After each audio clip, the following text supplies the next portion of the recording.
students, and it's going to discuss the documents you are creating for the class in unit or lesson 28, and they are both envelopes and mailing labels that you're creating in this lesson. So this is a review of what you will be learning in both the Word manual and also in the textbook.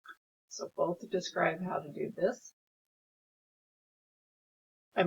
You should be turned to page 98 in your textbook, and that's where this document is located. I'm going to go ahead and click Start Work to open a blank document. And when I have opened this blank document and hit Enable Editing, I can now click on the Mailings tab. And under the Mailings tab is an envelope option. And in that envelope option, you have the opportunity to type a delivery address. I've gone ahead and included that return address that's already in your document here. And the delivery address is this Mr. Brad Everett, Business Software Solutions.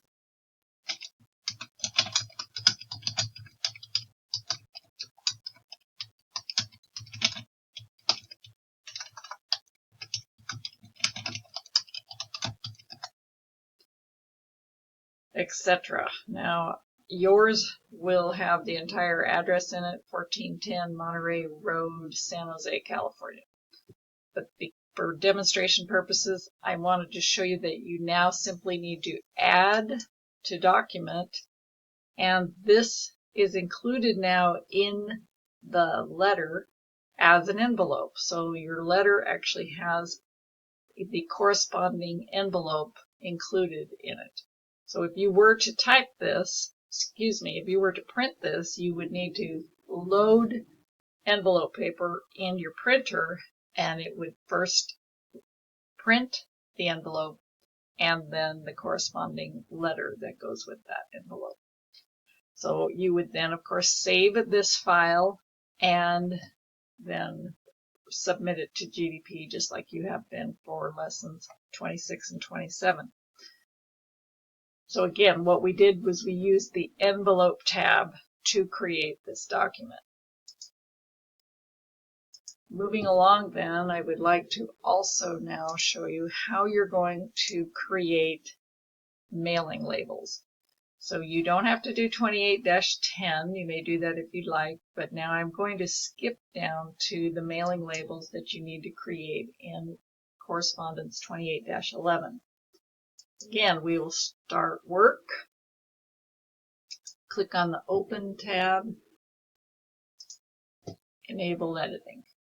Again, you will use the Mailings tab, and this time you're going to use labels.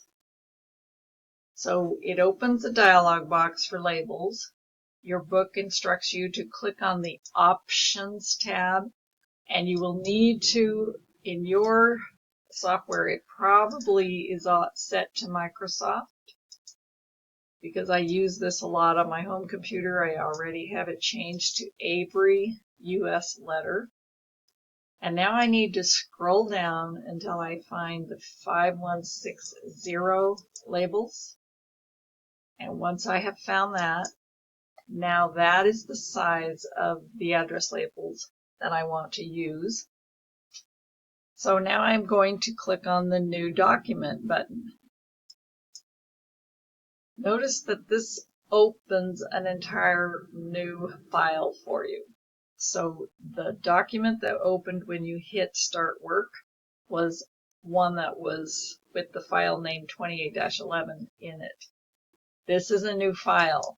So after you've typed everything in on these labels, you need to be sure to rename this file with the 28-11 file name. Because I've already typed it, I'm going to show you what it will look like. You will have each of the labels that the book asks you to type in a corresponding label on the template.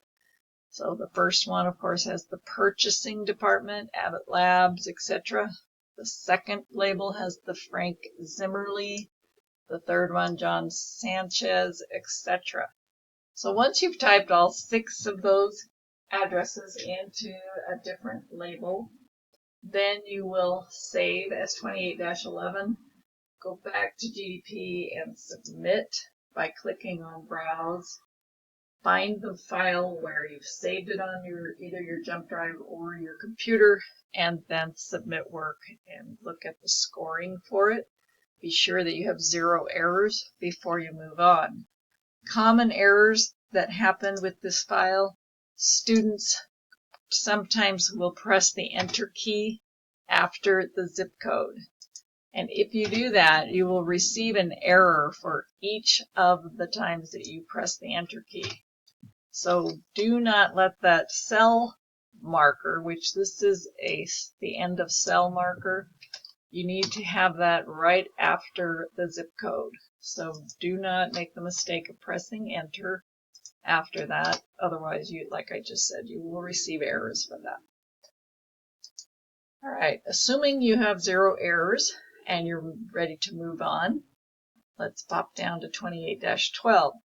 And this document asks you to create a set of labels that are all the same. So all 30 labels on that sheet have the same address. So again, you're going to click on Mailings, Labels, and because we're using the Avery 5160, we don't need to change it, but if you are not sure if it's there, you may click on the options, go down to Avery US Letter, find that 5160. They're all in numerical order. Well, kind of in a numerical order by ASCII codes, if you know what that is.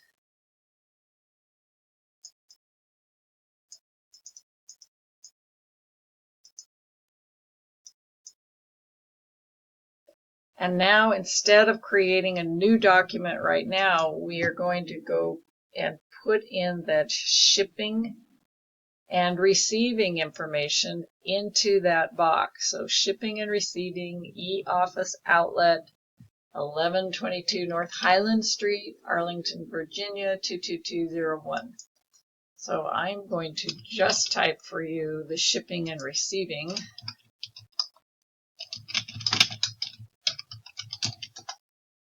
And now we're going to create a new document. So we're creating a new document that is going to be the template for the Avery 5160 labels. And do you see how when I type that, all of those 30 labels have the shipping and receiving in each of the labels? This is how your document should look when you've completed it correctly. So again, when you open that Mailings tab, you will type the entire address in this address block before you hit the new document. Okay, so that's how you're going to create the 3 documents in Lesson 28. Be sure to write and ask questions if you have problems.